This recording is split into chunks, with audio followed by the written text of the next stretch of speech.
Good morning, good morning. It is day 22 of a proverb a day. And we're reading Proverbs chapter 22 today. And I pray your morning is going well. And I'll give you a few minutes to turn to Proverbs chapter 22. Get your Bible or phone or tablet, iPad, laptop, computer, whatever you use to read God's word.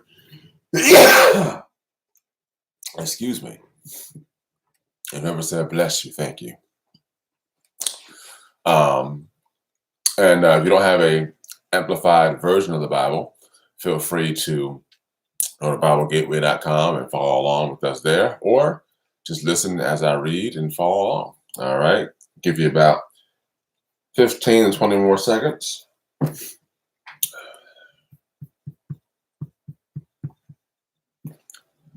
I think today might have been a little harder to wake up than yesterday was, but it's all good. It's all good.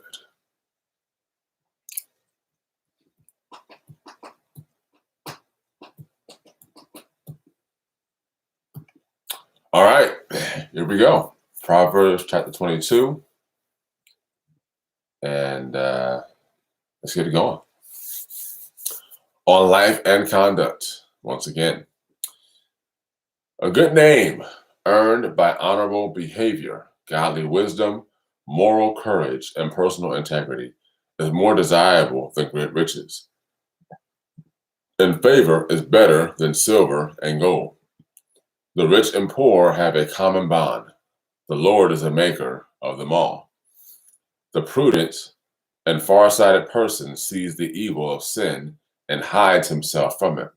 But the naive continue on and are punished by suffering the consequences of sin. The reward of humility, that is, having a realistic view of one's importance, and the reverent, worshipful fear of the Lord, is riches, honor, and life. Thorns and snares are in the way of the obstinate, for their lack of honor and their wrongdoing traps them. He who guards himself with godly wisdom will be far from them and void the consequences they suffer. Train up a child in the way he should go, teaching him to seek God's wisdom and will for his abilities and talents. Even when he is old, he will not depart from it. The rich rules over the poor, and the borrower is servant to the lender. He who sows injustice will reap a harvest of trouble, and the rod of his wrath with which he oppresses others will fail. He who is generous will be blessed, for he gives some of his food to the poor. Drive out the scoffer, and contention will go away. Even strife and honor will cease.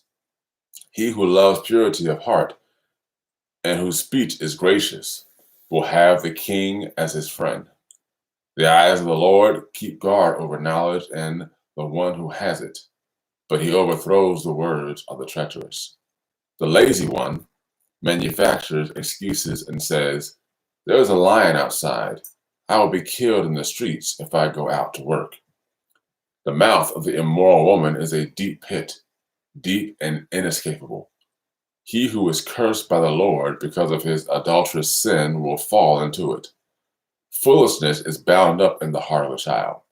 The rod of correction administered with godly wisdom and loving kindness, will remove it far from him. He who oppresses or exploits the poor to get more for himself, or who gives to the rich to gain influence and favor, will only come to poverty. Listen carefully and hear the words of the wise, and apply your mind to my knowledge. For it will be pleasant if you keep them in mind, incorporating them as a guiding principles. Let them be ready on your lips to guide and strengthen yourself and others, so that your trust and reliance and confidence may be in the Lord. I have taught these things to you today, even to you. Have I not written to you excellent things and counsels and knowledge, to let you know that certainty of the words of truth, that you may give a correct answer to him who sent you? Do not rob the poor because he is poor and defenseless, nor crush the afflicted by legal proceedings at the gate where the city court is held. For the Lord will plead their case and take the life of those who rob them. Do not even associate with the man given to angry outbursts, or go along with a hot tempered man, or you will learn his undisciplined ways, and get yourself trapped in a situation from which it is hard to escape.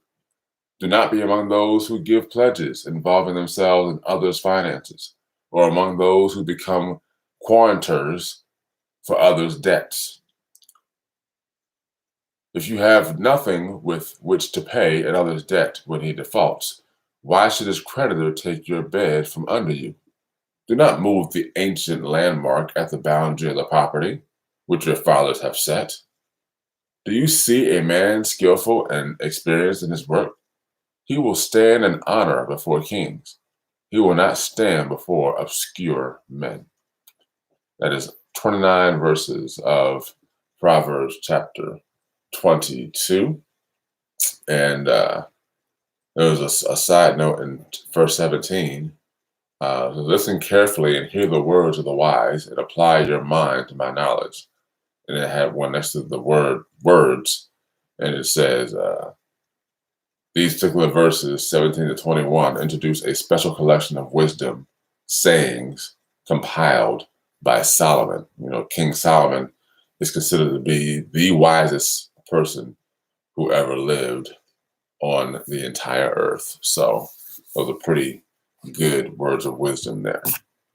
So my little take on this is this is Proverbs and parables about positive, wise, and noble things. So we've been, over the past few days, we've been talking about things on our life and our conduct, how we conduct ourselves, how we go about doing things.